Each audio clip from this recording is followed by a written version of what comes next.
주어롱쌤 책 읽는 시간입니다. 오늘은 사람에게서 구하라 라는 책입니다. 구본형님께서 지으신 책이고요. 구본형님은 변화경영연구소 소장을 역임하고 계시는 그런 분입니다. 그 중에서도 나를 알아주는 사람에게 온 힘을 다하라는 구절을 살펴보도록 하겠습니다. 과거 역사적 자료와 그 다음에 현존하는 인물들을 예로 들면서 사람에게 중점을 맞춘 책이라고 보시면 될 것 같습니다. 책 내용 살펴보도록 하겠습니다. 진나라에 예양이라는 사람이 있었다. 그는 지백이라는 사람을 섬겼는데 지백은 예양을 존경하고 각별하게 대해주었다. 그러던 중 지백이 조양자라는 사람을 공격했는데 오히려 싸움에 져 일족이 다 죽고 말았다. 조양자는 자신을 공격한 지백에 대한 원한이 컸다. 그래서 죽은 지백의 두개골에 오칠을 해서 커다란 술잔으로 썼다.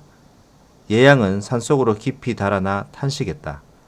선비는 자기를 알아주는 사람을 위해 죽고 여자는 자기를 사랑하는 사람을 위해 얼굴을 단장한다고 했다. 이제 지백이 나를 알아주었으니 그를 위해 원수를 갚은 뒤 죽어야 한다. 그의 원수를 갚는다면 내 영혼이 부끄럽지 않을 것이다. 그러고 나서 성과 이름을 바꾸고 조양자의 궁궐에 들어가 화장실에 벽을 바르는 일을 했다. 비수를 가슴에 품고 때를 보아 조양자를 찌를 생각이었다. 조양자가 화장실에 가는데 웬일인지 가슴이 몹시 뛰기 시작하였다. 그리하여 벽을 바르는 일꾼들을 조사하게 했다. 그러자 예양의 품속에서 비수가 나왔다. 끌려간 예양은 당당하게 자신이 지백의 원수를 갚기 위한 자객임을 밝혔다. 주위에 있는 사람들이 그의 목을 베려고 하자 조양자가 말렸다. 그는 의로운 사람이다. 내가 조심하여 피하면 그만이다. 지백은 죽어 없고 그 자손도 끊겨버렸다. 그런데 옛 신하로서 주인을 위해 홀로 원수를 갚으려고 하니 이 사람은 아까운 사람이다. 그냥 살려주어라. 예양은 그러나 포기하지 않았다. 몸에 오칠을 하여 문둥이로 꾸미고 숟가루를 먹어 목소리를 바꾸었다. 그의 부인조차도 예양을 알아보지 못했다. 예양이 친한 친구를 찾아가니 그는 겨우 예양을 알아보았다. 그 친구는 예양의 손을 잡고 울면서 말했다. 자네의 재능으로 예물을 바쳐 조양자의 신하가 된다면 그는 자네를 가까이 두고 아낄 것이네. 그 다음에 기회를 보아 그를 죽이는 일이 훨씬 쉽지 않겠는가.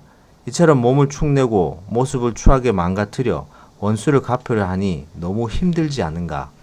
그러자 예양이 말했다. 신하가 되어 섬기다 그를 죽이면 두 마음을 품고 주인을 섬기는 것일세. 내가 이렇게 고된 길을 가는 이유는 천하의 사람에게 알려 두 마음을 가지고 주인을 섬기는 사람이 부끄러움을 느끼도록 하기 위함이네. 어느 날 조양자가 외출을 하여 다리를 건너려는데 말이 갑자기 놀라 펄쩍 뛰었다. 조양자는 근처에 예양이 숨어 있다는 것을 직감했다. 주위 사람에게 근처를 뒤지게 했더니 과연 다리 밑에 숨어 기회를 엿보던 예양이 붙잡혀 왔다. 조양자는 화를 내며 말했다. 그대가 지백을 섬기기 전에 일찍이 다른 사람을 섬긴 것으로 안다. 그래도 그들도 다 없어져 이 세상 사람들이 아니다. 유독 지백만을 위해 끈질기게 원수를 갚으려고 하는 이유가 무엇이냐? 예양이 말했다. 다른 사람들은 나를 보통 사람으로 대접했을 뿐입니다. 나 역시 보통 사람으로 그들에게 보답할 뿐입니다. 그러나 지백은 나를 걸출한 선비로 대접해 주었습니다. 나도 한나라에 걸출한 선비로 그에게 보답하려는 것입니다. 조양자는 한숨을 쉬며 그를 아까워했지만 죽일 수밖에 없었다. 그때 예양이 부탁을 했다. 현명한 군주는 다른 사람의 아름다운 이름을 가리지 않고 충성스러운 신하는 이름과 지조를 위하여 죽을 의무가 있다고 합니다.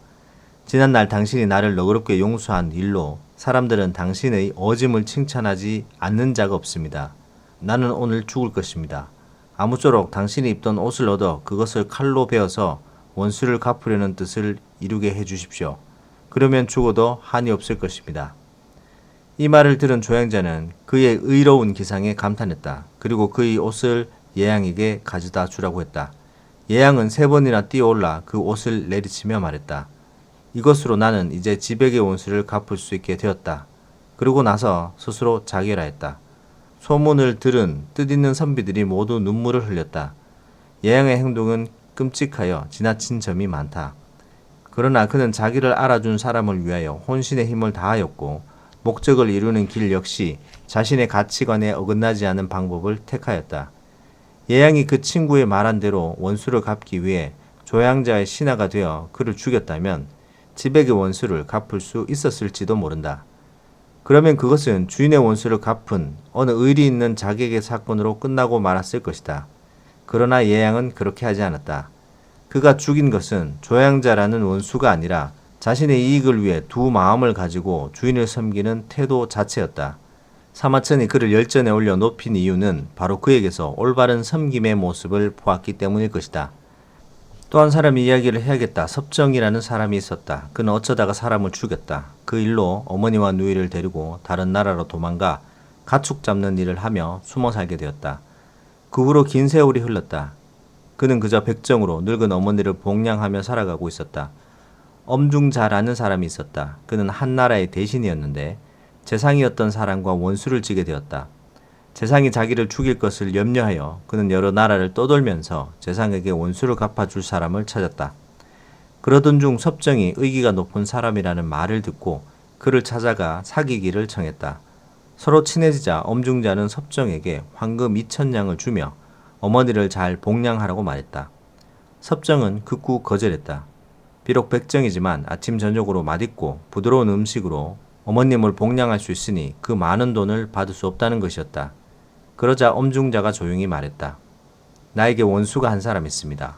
원수를 갚아줄 사람을 찾아 헤매다 당신을 알게 되었습니다. 당신은 의기가 높은 분입니다. 그저 돈을 조금 들여 어머니의 음식 비용이나 쓰게 하여 당신과 더욱 친하게 사귀자는 뜻입니다. 그러자 섭정이 말했다. 몸을 굽혀 시장 바닥에서 백정 노릇을 하는 이유는 어머님을 복양하기 위함입니다. 어머니께서 살아 계신 동안 나는 내 몸을 다른 사람에게 바칠 수 없습니다. 엄중자가 아무리 권해도 섭정은 돈을 받지 않았다. 그러자 엄중자는 그에 대한 공손한 태도를 잃지 않았다. 그 후 세월이 지나 섭정의 어머니가 세상을 떠나고 말았다. 그러자 그는 엄중자에게 찾아가서 말했다. 나는 천한 백정입니다. 당신은 한나라의 대신입니다. 천리길을 마다하지 않고 날 찾아내 서로 사귀었습니다. 당신이 준 돈을 비록 받지는 않았지만 당신은 촌뜨기인 나를 알아주고 가까이 대주었습니다.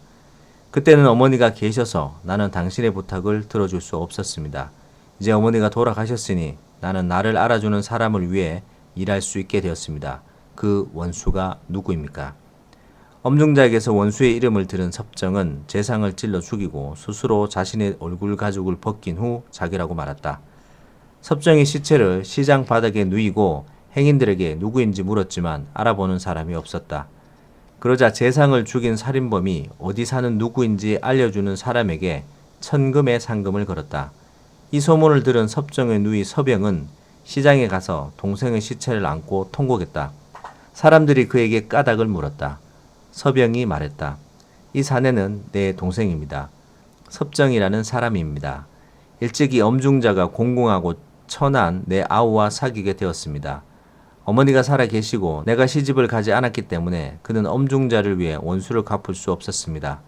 그러나 어머니가 돌아가시고 내가 시집을 가자 그는 자신을 알아주는 사람을 위해 그의 원수를 갚아주고 죽었습니다. 그가 얼굴 가죽을 벗긴 이유는 이 일에 내가 연루되는 것을 바라지 않아서입니다. 그러나 내게 닥칠 죽음이 두려워 동생의 장한 이름을 사라지게 할 수는 없습니다. 그리고 크게 슬피 울다 동생의 옆에 쓰러져 죽고 말았다. 섭정은 어머니에 대한 자식의 도리를 지켰고 누나에 대한 배려를 했다. 그리고 자신을 알아주는 사람을 위해 죽었다. 서병 역시 섭정을 이해했고 그의 배려를 잊지 않았다. 동생이 한낱 이름 없는 건달로 시장 바닥에 널려 죽는 것을 놓아두지 않았다. 모두 비극으로 끝을 맺었지만 사마천은 이것을 기록하여 인류의 이야기 중 하나로 만들어 두었다. 나는 이 관계의 깊이를 도요타의 회장인 오쿠다 히로시에게서 다시 읽어내 본다. 1995년 도요타 가문의 경영자가 병으로 쓰러지면서 그 자리를 대신 맡게 된 오쿠다는 그 후 11년간 월급쟁이 사장으로서 도요타의 사령탑을 맡았다. 그의 재임 기간 동안 자동차 생산 능력은 2배가 늘어 연간 800만 대를 생산하게 되었다. 매출은 3배까지 늘었고 수익은 4배가 늘어 1조 4천억 엔에 이르렀다. 명실공히 GM을 넘어 이제부터 세계 최대의 자동차 회사가 될 것이 거의 확실해졌다. 도요타 역시 어려운 시절이 있었다. 그러나 그는 그때마다 변하지 않는 것보다 더 나쁜 것은 없다고 믿고 있었다. 이미 모든 자동차 회사의 벤치마킹 대상이 되어 있던 도요다에 대하여 타도 도요다를 외쳤다. 다른 기업이 아니라 바로 자신의 과거와 경쟁하는 절대 경쟁 체제에 돌입했다. 그리고 변화가 안주하는 것보다 리스크가 작다는 것을 증명했다. 그는 글로벌 스탠다드라는 실체 없는 말이 아메리칸 스탠다드의 분장에 불과하며 그것을 통해서는 경쟁력을 확보할 수 없다는 것을 꿰뚫어 보고 있었다. 그는 일본의 문화적 전통에 부응하는 경영과 계획을 제시하려 했다. 월스트리트 투자가들의 압력에도 불구하고 종신 고용을 지켜냈으며 직원의 정년을 65세까지 늘려놓았다. 또한 노동조합을 설득하여 4년간 임금을 동결할 수 있었다. 그가 가장 듣기 싫어하는 소리는 장사꾼이라는 말이라고 한다.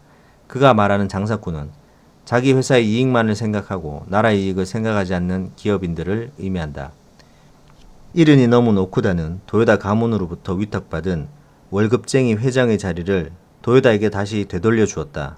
그리고 도요다 가문은 도요다의 깃발이라고 축해 세우며 도요다를 떠났다.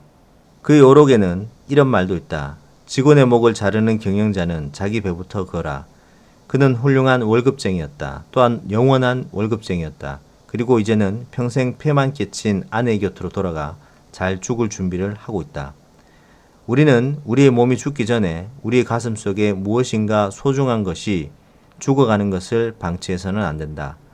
어떻게 살고 무엇을 지켜야 하며 무엇을 위해 혼신의 열정을 바칠 것인지 물어보자. 사람과 사람 사이, 이 사이에 모든 중요하고 소중한 것들이 다 들어가 있다. 쉽게 버리지 말고 좁게 보지 말며 이익을 쫓아 가볍게 따르지 말자. 자, 여기까지입니다. 나를 알아주는 사람에게 온 힘을 다하라는 구절이었습니다. 앞쪽에 사마천에 기록된 예양이라는 사람과 섭정이라는 사람이 나오고 또다시 도요다의 전 회장이었죠. 오쿠다 히로시라는 분이 나오면서 그의 철학관을 자세히 잘 보여주고 있습니다. 앞서 나왔던 모든 사람들이 자신의 어떤 위치가 굉장히 낮고 모든 사람이 알아주지 않을 때 자신을 알아줬던 사람에게 충정을 하고 마지막에 자신의 목숨까지 바치는 그런 역사도 나왔고요. 오쿠다 히로시라는 분은 굉장히 유명하시기도 한데 지금 이제 90이 넘으셨을 거예요. 굉장히 고령임에도 불구하고 70까지 회사를 경영을 하셨는데 자기가 회사를 경영하면서 매출액이라든가 자동차 생산량이라든가 영업이익이 몰라보게 좋아졌음에도 불구하고 영원히 월급쟁이로 남으면서 또한 직원들을 종신 고용까지 하면서 회사를 더 탄탄하게 만든 장본인이기도 하였습니다. 이 모든 것들이 이 책 제목에서 나오는 것처럼 사람에게서 구한다. 사람을 아끼고 보살펴줘서 그 사람들에게 충심을 이끌어낸다라는 얘기인 것 같습니다. 마지막에 너무 좋은 구절이 나옵니다. 쉽게 버리지 말며 좁게 보지 말고 이익을 쫓아 가볍게 따르지 말라. 아주 묵직한 얘기인 것 같습니다. 오늘은 여기까지 하도록 하겠습니다. 책 내용 도움 되셨다면 구독, 좋아요 부탁드립니다. 감사합니다.